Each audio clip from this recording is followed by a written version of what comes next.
What is going on, guys? Money Webby here, back again on Monday. Got a nice 6-game slate here tonight. I got it broken down for you with 6 of my favorite plays on the slate, my money 6. So before we get going, slap up that like button if you're ready to go. You're excited for a fresh new week of NBA DFS, ready to win some money. Let's try to get over 100 likes on this video, and let's just get it right into it. I mean, the main question of the night, there's a ton of value opening up with injuries as the day goes on, is if you go with James Harden or Anthony Davis. I'm going to imagine that the majority of that ownership would go on James Harden, just how he's like a safer bet.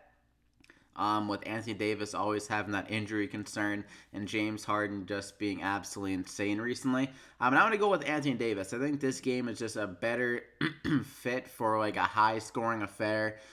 James Harden obviously is going to fill it up, but I think Anthony Davis has 70 plus upside in this matchup, and you're also getting a discount on him compared to James Harden, so he doesn't need to do as much to return value. And against the Clippers already, in 2 games, he's averaging 63.5 DraftKings points at 28 and 13.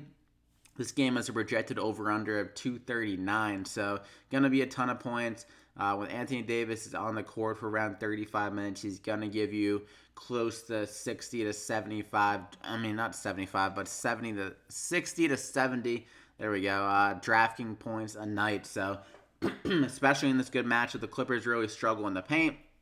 As their center that plays the most minutes is Montrezl Harrell, but he's not really a true center. He's more of like a big 4 that can play some 5 in the smaller lineups. But I think Anthony Davis can go to town in this matchup and just go off. Not much to it. So I'm going to go ahead and lock him in there as my first guy. Then we're going to go with Marc Gasol. Just some news just dropped that Clint Capella is going to be out of this game. So I don't really see how a guy like Nene and their backup center is like Marquise Chris. They have another guy, but I'm not sure who they're going to really go with. But it feels like to me that Marc Gasol is going to have an easier matchup down low without Clint Capella there. I think he can go in the post and do some good damage down there and also be a little bit more active on the offensive glass and stuff like that, because Nene, he's an older guy. He can't really hold up for over 20 minutes, so their defense is going to be a suspect. For at least half the time that Gasol was on the court. He averaged around 34 minutes a game, and I think this game should stay close with that news of Capella being out. I don't imagine this being a blowout in favor of the Rockets, as Capella is kind of a big piece of their offense. It gives them really good presence down low, so they're able to get some better spacing. But with him being out, that could kind of shrink the court a little bit for them, make them have more attention on James Harden on those pick and roll type situations. So I think it should stay close. And if the Rockets are missing more threes, that means some more rebounds for Marc Gasol as well. So at 7,300, like him all, I think he can get a double-double and be able to score maybe around 20 points, get closer to 40 to 45 DraftKings points. So I'm going to go ahead and lock him in there as my second guy. Then we're going to go with Montrezl Harrell. I mentioned how he can struggle defensively against Anthony Davis. But they're going to need to put him on the court, I think, here, at least at the power forward or at the center position, because their defense with a guy like Gortat is not going to be enough against Anthony Davis. They need that size as well. With Montrezl Harrell, it seems like that's their preferred lineup. And against some bigger players recently, against the Detroit Pistons, a team that is really big with Blake Griffin and Andre Drummond, Montrezl Harrell saw 34 minutes. That's like a good sense of what I'm thinking in this game, where he gets closer to 30 minutes. Typically, he's a guy that gets around 20 to 25 minutes. But against these bigger lineup teams, I could see him easily getting some extra run. They're going to need him on the defensive end, at least someone to kind of combat the athleticism of Anthony Davis a little bit, and it's also a good matchup for the Clippers. I mean, both these teams aren't great defensively. They run at very fast paces, and the Pelicans' defense in the paint isn't great as well. You would think it'd be pretty solid with Anthony Davis, but they do allow a good amount of points in the paint. So at 7,100, Montrezl Harrell, the guy's a beast when he's on the court, closer to 30 minutes. He averages at around, I think, like 1.2 fantasy points per minute. So the guy's an absolute tank. I'm going to go ahead and lock him in there as my third guy. Then I'm going to go with Ingles here at 6,100. Going against the Pistons, he's seeing a little extra usage with the injuries of all their point guards. Donovan Mitchell has been that point guard for the team, but Ingles, he gets some extra opportunities for assists with all these injuries at point guard, because he already is a good passer to begin with. But with those injuries as well, he's seeing some more opportunities. So the last 3 games, or last 4 games, 6, 7, 4, and 4 assists, and some added opportunities with the shots as well. He's seen double-digit shots the last 3 games. So typically he's a guy that can fade away in the offense, as he's kind of like the third or fourth option on some nights. But with him seeing the extra usage, like I mentioned, and against the defense in the Detroit Pistons, which isn't great, and I think he can fill it up here with some the good amount of rebounds and assists primarily is the biggest thing I'm seeing an uptick for. So he could easily get like 15 points, maybe around 5 rebounds and like 6 or 7 assists here. Be able to fill it up and give you some solid value. I mean, his upside isn't great, but I think he could flirt close to like 30 to 40 or 35 to 40 DraftKings points in this game to give a nice little return on his value at 6,100. So a really good price here.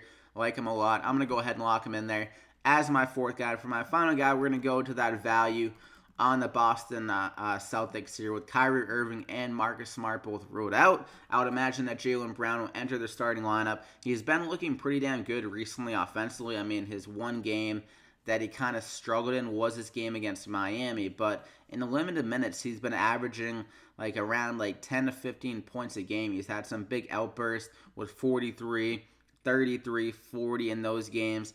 So he has the upside to really score a lot when he's on the court.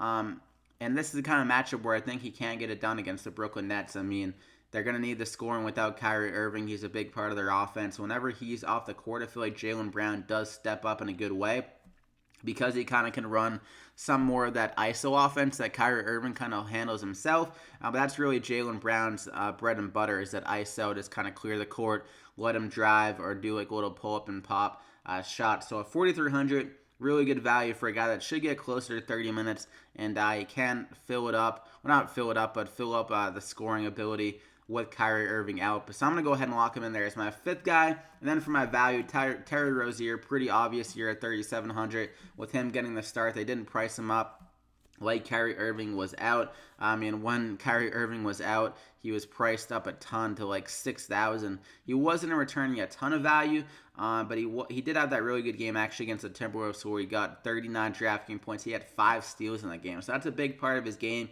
is that he is pretty damn good at stealing the ball. And he can get some more assists like in those 2 games with Kyrie out, he had 7 and 5 assists. And I think he should be able to score pretty well. And 20 minutes off the bench against the Nets, he had 10, 4, and 4. So, I mean, he already returned value in just 20 minutes in that game. So, with him getting closer to 30 minutes in this game, I think he can easily return value. D'Angelo Russell is not a great defender. He's more worried about his offensive stats, really. He was slacking off the other day and got benched. So, I mean, Terry Rozier at 3,700, way too good of value. He's going to be extremely chalky, but I'm going to bite the chalk and go ahead and lock him in there as my final guy, the money 6. So there you have it. Terry Rozier, Joe Ingles, Jaylen Brown, Anthony Davis, Marc Gasol, and Montrezl Harrell. So all guys that can return a ton of value.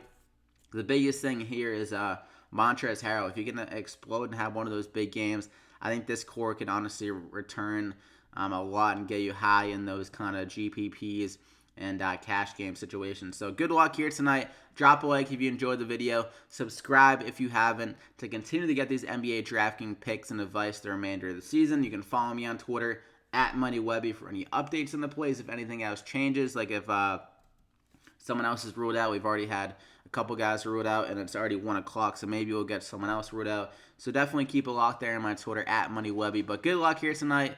Hope you win some money, and we'll see you back here again next time.